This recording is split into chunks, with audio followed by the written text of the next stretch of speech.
Bonjour à tous et bienvenue dans le monde de Bueno. Aujourd'hui on se retrouve pour une nouvelle vidéo bilan lecture et je vais vous présenter tout ceci. Du coup on va commencer par un tome de chez Kiyun, Kindergarten Wars, tome 8, tome dans la même veine que les autres, toujours aussi sympa.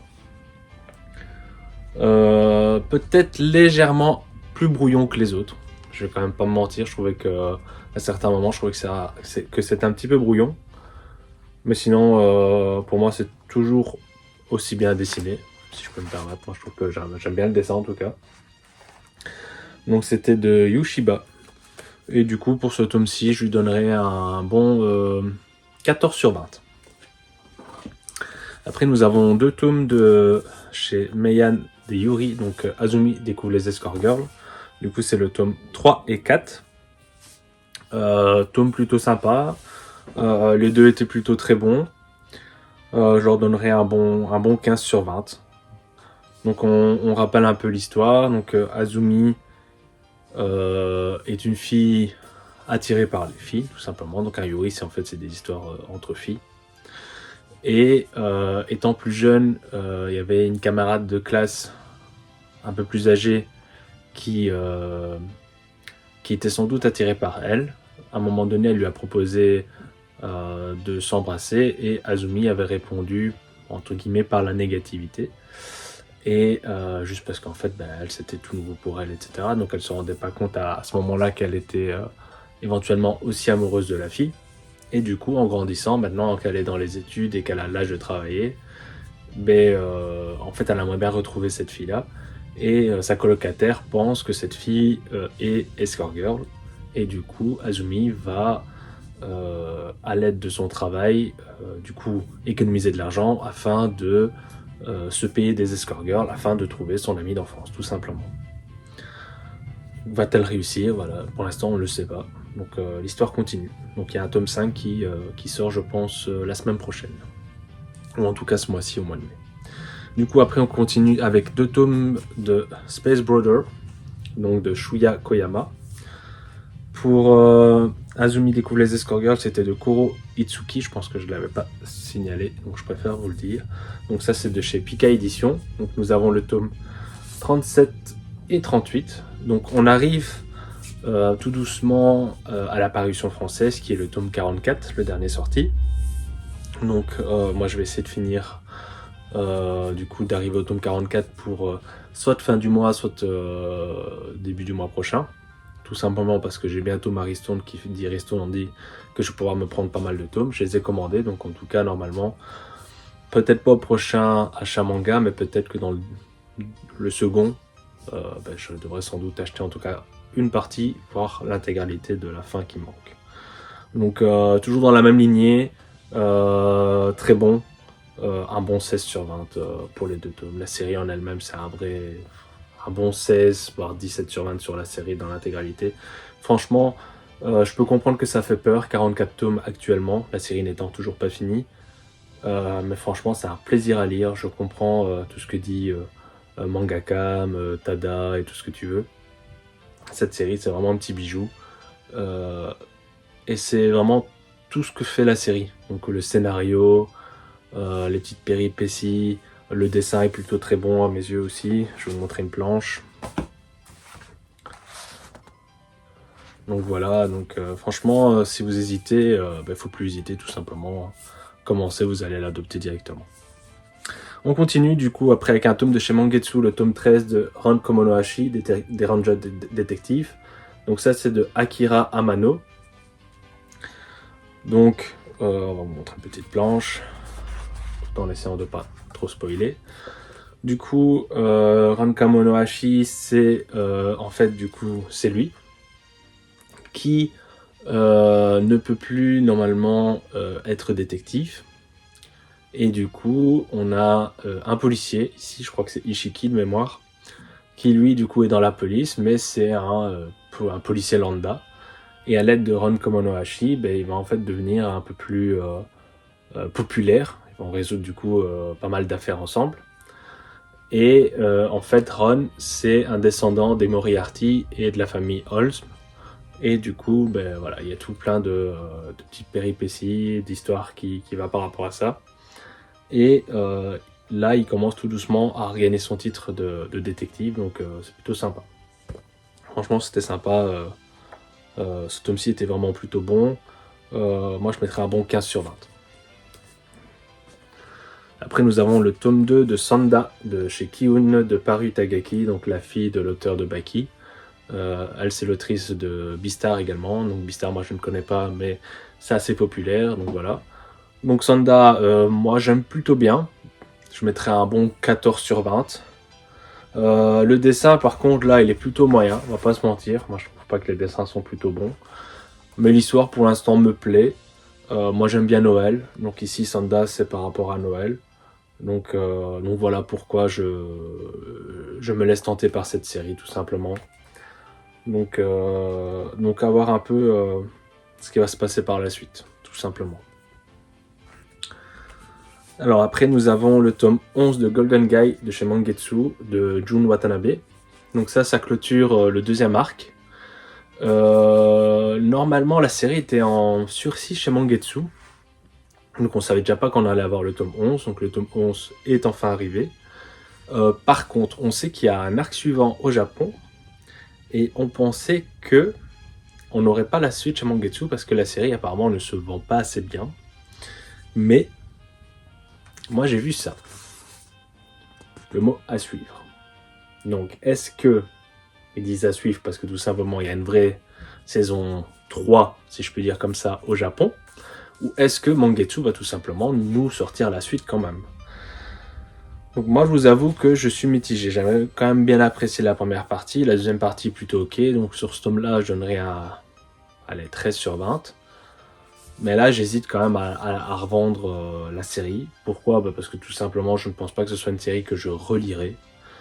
Et à voir si on a des informations par rapport à la suite. Si on les a assez rapidement, peut-être que je pourrais me laisser tenter d'attendre la fin suivante, donc le prochain arc. Si maintenant, d'ici un mois ou quoi, on n'a pas de nouvelles, peut-être que...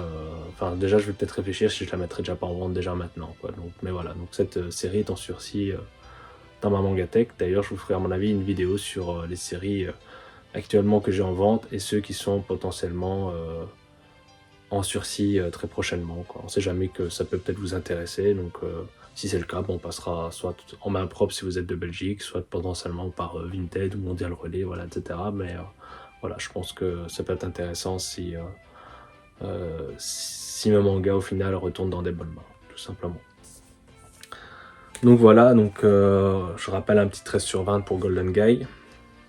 Par contre, les dessins, moi j'aime plutôt bien pour Golden Guy. Voilà, donc là normalement ça spoil pas trop, mais au moins vous avez un petit peu le rendu. Après, nous avons le tome 13 de Holy Land de chez Vega Dupuis, de Kujimori, donc l'auteur qui a repris du coup les Berserk, après Kentaro Miura, je pense. Donc je fais pas les Berserk, donc désolé si j'ai écorché son nom. Donc là, on arrive du coup au tome 13 sur 18 de mémoire. Tome plutôt sympa. Le dessin plutôt bon. Je mettrais entre 14 et 15 pour le tome, personnellement. Donc on a un bon combat dedans. Un combat qu'on pensait jouer d'avance. À la fin, au final, il y a quand même quelques circonstances qui font que. Donc j'expliquerai pas plus parce que voilà, j'ai pas envie de spoil, on arrive déjà au tome 13. Donc voilà. Mais et j'ai bien aimé surtout le flashback sur ce personnage qu'on a à la fin. Donc lui, c'est pas du tout un personnage principal. Personnage très secondaire, mais voilà. Et ici, on a quand même 3-4 chapitres sur son passé et ils sont plutôt intéressants. Donc j'ai hâte de découvrir le tome 14. Après, nous avons le tome 6 de Nine Peaks de chez Kiun, de Tetsuhiro Hirakawa. Tome très très bon. Un bon 15 sur 20, je dirais. Le dessin plutôt bon. Et l'histoire toujours très intéressante. Donc pareil, là on a entamé une belle bagarre de lycée, donc voir un peu comment ça va se finir tout ça. Je pense qu'il va y avoir sans doute, je sais pas si on ira jusqu'à des morts, mais à mon avis il va y avoir pas mal de, je dirais un gros truc, c'est pas le bon terme hein, forcément, mais je pense pas que les gens vont sortir indemnes de ce combat, tout simplement. Du coup, après, on continue avec Bloom, tome 3 de chez Nobinobi de Saka Mikami. Série qui compte plus de 15 tomes au Japon de mémoire. Tome plutôt très bon, série plutôt très bonne. Franchement, ouais, je suis content d'avoir commencé Bloom. Pour l'instant, je regrette pas du tout mon achat. Je sais pas si je l'ai dit, mais je donnerais un bon 15 sur 20 sur ce tome. Dessin plutôt bon. Plutôt bon. Pas excellent, mais plutôt bon quand même. Ça fait son charme, tout simplement. On voit que la relation entre nos deux tourtereaux évolue, doucement mais évolue.